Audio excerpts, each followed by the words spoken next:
हरियाली श्रावणी तीज की कथा। शिव जी ने पार्वती जी को उनके पूर्व जन्म का स्मरण कराने के लिए तीज की कथा सुनाई थी। शिव जी कहते हैं कि हे पार्वती, तुमने हिमालय पर मुझे वर के रूप में पाने के लिए घोर तप किया था। अन्न जल त्यागा, पत्ते खाए, सर्दी गर्मी बरसात में कष्ट सही। तुम्हारे पिता बहुत दुखी थे।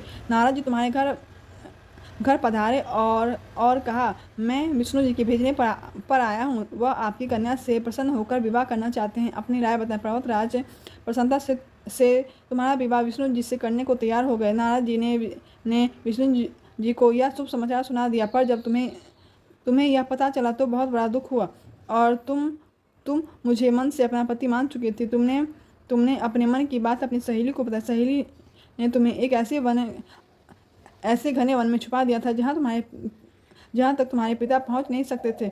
वहाँ तुम तप करने लगी। तुम्हारे लुप्त होने से पिता चिंतित होकर यह सोचने लगे कि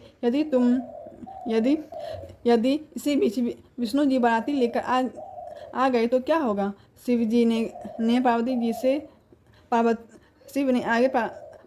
से कहा, तुम्हारे पिता ने तुम्हारी खोज में धरती पाताल एक कर दिया था, पर तुम न मिली। तुम गुफा में रेत से शिवलिंग बनाकर मेरी आराधना में लीन थी। प्रसन्न होकर मैंने मनोकामना पूरी करने का वचन दिया। तुम्हारे पिता खोजते हुए गुफा तक पहुँचे।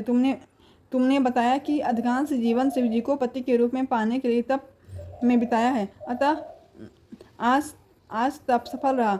शिव जी ने मेरा वरण कर लिया। मैं आपके साथ एक शर्त पर घर चलूँगी कि यदि आप मेरा विवाह शिव जी से करने को राजी हो।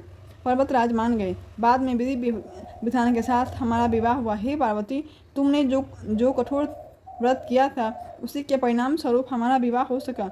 इस व्रत को करने वाली स्त्री को मैं मनोवांछित फल देता हूँ। उसे तुम जैसा अचल सुहाग का वरदान प्राप्त हो। तीज की पूजा विधि। हरियाली तीज के दिन विवाहित स्त्रियां अपने पति के दीर्घायु के लिए व्रत करती हैं। इस दिन स्त्रियों को मायके से श्रृंगार का सामान और मिठाइयाँ उनके ससुराल भेजी जाती हैं। हरियाली तीज के दिन महिलाएं सुबह घर के काम करके स्नान के बाद 16 श्रृंगार करके निर्जला व्रत करती हैं। इसके बाद माँ पार्वती और भगवान शिव की पूजा होती है और पूजा के अंत में तीज की कथा सुनी जाती है। कथा के समापन पर महिलाएं माँ गौरी से पति की लंबी उम्र की कामना करती हैं। इसके बाद घर में उत्सव मनाया जाता है और भजन व लोक नृत्य किए जाते हैं। इस दिन हरे वस्त्र, हरी चुनरी, हरा लहरिया, हरा श्रृंगार, मेहंदी झूला झूलने का भी रिवाज है।